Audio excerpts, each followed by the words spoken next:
You know that feeling, the one you get seconds before a roller coaster drops? That stomach flip is exactly what investors felt when they looked at Supermicro Computer's P/E compared to the rest of the tech hardware pack. On one hand, you've got an industry that's been riding the AI infrastructure wave: servers, GPUs, racks, fans that never stop whirring. The aggregate P/E of this technology hardware, storage and peripherals industry sits at 35.62. On the other hand, Supermicro Computer, SMCI, is trading at a P/E of 23.63. What does that gap mean? Is SMCI the underdog mispriced by fearful investors? Or is it a canary in the coal mine, a sign the market thinks the story is fading? Before we go to war on narratives, let's translate the finance speak into plain, juicy terms. The price-to-earnings ratio, P/E, is basically the price investors are willing to pay today for $1 of the company's expected earnings. Think of it like ticket pricing for a concert. A higher P/E is like paying VIP prices because you believe the band will sell out stadiums for years. A lower P/E is like buying a bargain ticket. Maybe the band's losing steam, or maybe you just found an amazing deal. Two meanings for a low P/E: the market expects earnings growth to slow, or decline, so investors aren't willing to pay big multiples. The stock is undervalued, the market is underestimating future earnings, creating a potential buying opportunity. The trick is, you can't tell which one is right just from the number. You need context. And SMCI has context in spades. The cold math: how big is the gap, exactly? Let's look at the raw difference. The industry P/E is 35.62 and SMCI's P/E is 23.63. That's a gap of 11.99 points. To put it in dramatic percentage terms, the industry multiple is about 33.7% higher than Supermicro's. That's not a quibble. That's a headline.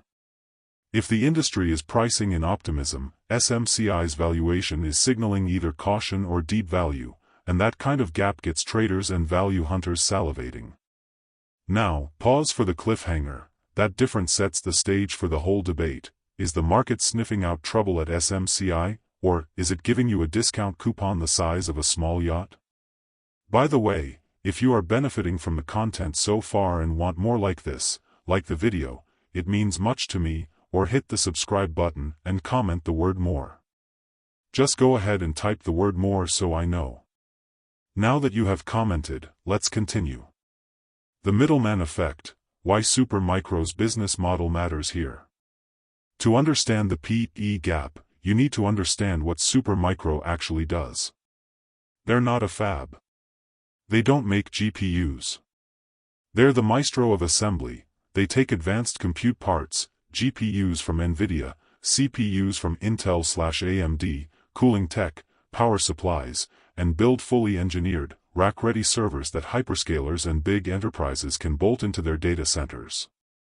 Think of SMCI as the concert promoter who packages the band, stage, sound system, and merch into one turnkey experience. That middleman role can be golden when demand is skyrocketing. It's also precarious if demand that feeds the middleman slows. If NVIDIA ships zillions of chips, Supermicro gets to assemble and ship racks. If chip demand dries or moves to vertically integrated providers, the middleman can be squeezed. Revenue runway: the boom years and the slowing beat. Look at the revenue story. SMCI saw massive growth in recent years, with trailing 12-month revenue hitting around $21 billion. That's not pocket change, it's a scale that turns heads. But the narrative has shifted, growth has paused and even slowed in recent quarters.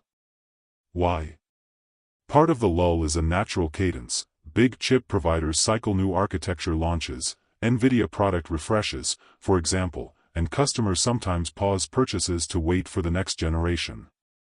Part is macro and capex timing. Data center buildouts aren't a flick of a switch, they're multi-quarter projects that hinge on capex budgets and macro confidence. And part is the startup demand question: how fast will companies like OpenAI, Anthropic, CoreWeave, and other cloud-native GPU farms keep spending. If they decelerate or consolidate, the middlemen feel it. So you get a story where last year felt like a relentless crescendo and now the orchestra is taking a breath. The audience, investors, asks, is this an intermission or the end of the show? Why the P/E could be low, 3 possibilities. When you see a company with a lower P/E than its industry, there are 3 main plot lines playing out, like different TV show scripts.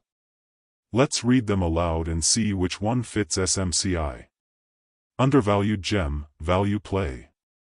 The market is overly pessimistic. SMCI has the tech, pipeline, and contract momentum to re-accelerate earnings, but the market hasn't noticed yet. That 23.63 P/E becomes a coupon for future growth when revenue and margins rebound.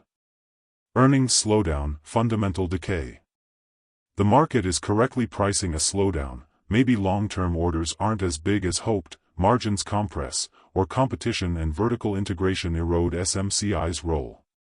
The lower P/E is cautionary, investors expect lower earnings growth. Transitional risk, governance, debt, concentration. Sometimes the market sees specific risk factors, accounting uncertainties, governance issues, customer concentration, and discounts the stock. This isn't always about revenue, it's about reliability and headline risk. SMCI's recent past included governance noise and customer concentration concerns, so the third storyline historically had weight. But with many of those clouds clearing, the first 2 scripts are now battling for the spotlight. A large part of SMCI's growth reliance has been on NVIDIA's product cycle.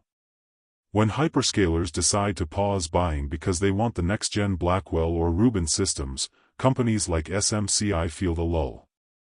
That waiting game explains part of the slowdown. Customers don't want to buy yesterday's rigs when the next-gen promises better performance per watt and better TCO. This is the pacing problem of server markets. Orders often cluster around major chip launches. If you're unlucky in timing, you can get a quarter or 2 of soft numbers until the new architecture ships and volume ramps. For the investor, that's a question of patience. For the trader, it's a volatility event. It's like being a shoe manufacturer and having all retailers say, "We'll buy after the new sneaker drops." You built a mountain of classic shoes, nice, but your warehouse is full while everyone waits for the new hype shoe. Note this as well.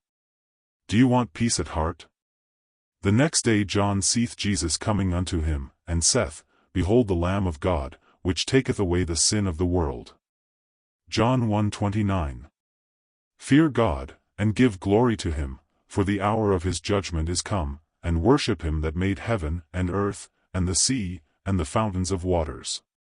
Revelation 14 verse 7. I appeal to you to fear God and obey his law. For his commandments are sure and his word everlasting. Do not be afraid, do not be discouraged. Want more information? Please check the description section. That's the end for now. If you have watched until the end, drop a comment like this: I stayed until the end. Just comment that I stayed until the end. When I see this comment, I will give you a heart. 3 more favors I request from you. First, like this video, subscribe and then turn on the notifications bell. If you do this, you greatly encourage me to continue bringing to you insightful information. Do not miss out on our future videos full of insight. All I am asking is your subscription. Thanks for joining us today. Your support means so much to us. Do not hesitate to share this video to help someone who may benefit. I recommend that you watch the next video, subscribe to the channel and share your thoughts about today's video. Wish you God's blessings and care. Wait, watch and pray. See you in the next video according to God's will.